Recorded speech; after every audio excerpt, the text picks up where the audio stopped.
So at 5 o'clock, a local nonprofit that helps communities on both sides of the border is looking for help. Puertas de Amor provides humanitarian aid to those in need in our border communities. And here to talk more about it, we have Juan Hernandez, Director of Puertas de Amor. We want to thank you for being here. Thank you so much for allowing us to come here. Yes, and we were talking a little bit in the break about this. So tell the folks at home some of the work that you guys do. Yeah, currently what we're doing is we're helping some of the communities right across the border, like you said, 20 minutes from across the border in Tecate, Mexico. There are 2 towns there that are under the poverty line. So extreme poverty. They lack education, they lack basic health care, nourishment. I mean, right now I was doing statistics in that area, and 1 out of 5 kids, they have no idea where they're gonna sleep tomorrow, where they're gonna eat tomorrow. It's extreme poverty. So part of the help that we're doing is going out there and see what type of resource we need to get them to be able to at least know that there's people that are going to be there to help them, at least right now, survive.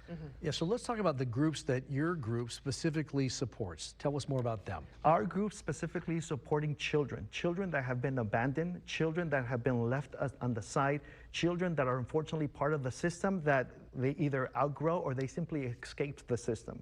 The problem that I'm seeing is that even though they are shelters, they're overpopulated. Right now, our shelter, you can fit about 40 to 50 kids. Right now, they're running at 90, 95 kids. So it's overpopulated. So unfortunately, the lack of proper resource, proper nourishment, proper attention is not there. Sad to say that also a lot of the abuse happens within that same circle.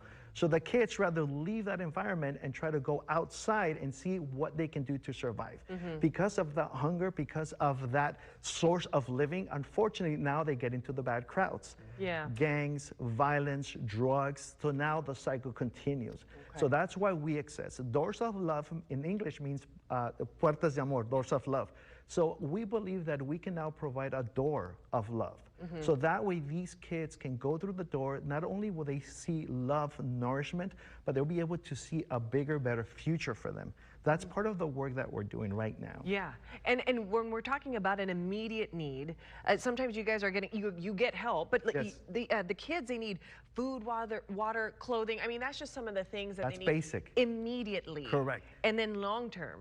So what we saw is that even though it's help, nonetheless, we see that it's a Band-Aid situation. That means that we help them, but then the cycle continues.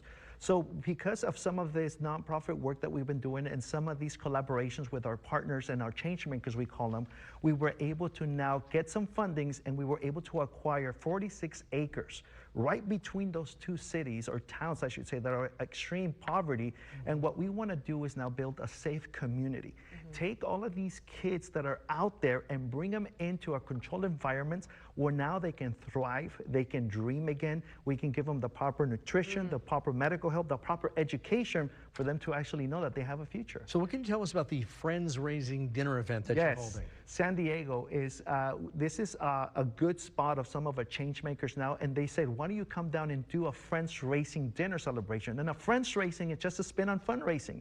So what we're doing is Saturday, August the 30th, we're gonna host an event here for our San Diego friends to come and be part of this amazing work that we're doing. We're looking for change makers, people that are willing to be part of the Puertas de Amor family, and one, they can help with a contribution and sponsor some children, sponsor homes, or even for our entrepreneurs, sponsor on a whole house or a whole building.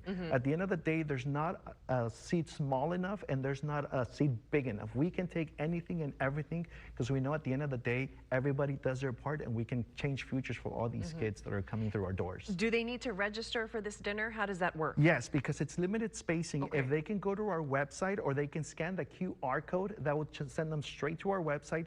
They get in contact with me, and I can make sure, give them some space, because it is limited on the spacing, because again, everybody's wanting to come in, so we want to make sure that we get everybody where they need to be. Yeah, once again, Saturday, August 30th at Tom Ham's Lighthouse. That begins at 6 o'clock, benefiting, of course, Puertas de Amor. And we just told you about the ticket information. Go to our website, and we'll link you to all of it. And look at that QR code. I mean, they made it very easy. Grab your phones. I know you're holding it. We'll stay on this for a moment longer. So that way you can scan it. Of course, if you want tickets, maybe you don't have your phone, you can always go to our website, fox5sandiego.com. Make sure to click the Scene On tab, and we'll make sure that we have a link to your website as well. Yes, thank you so much. So anyone who's interested and would like to help the mission, the cause. Absolutely. Our motto is, we won't change the world, but we know we can change a children's world for the better. That's great. Okay. All right. Oh, Juan, we want to thank you so much for Thank you, being here. guys. Thank you for your time. Appreciate what you're doing.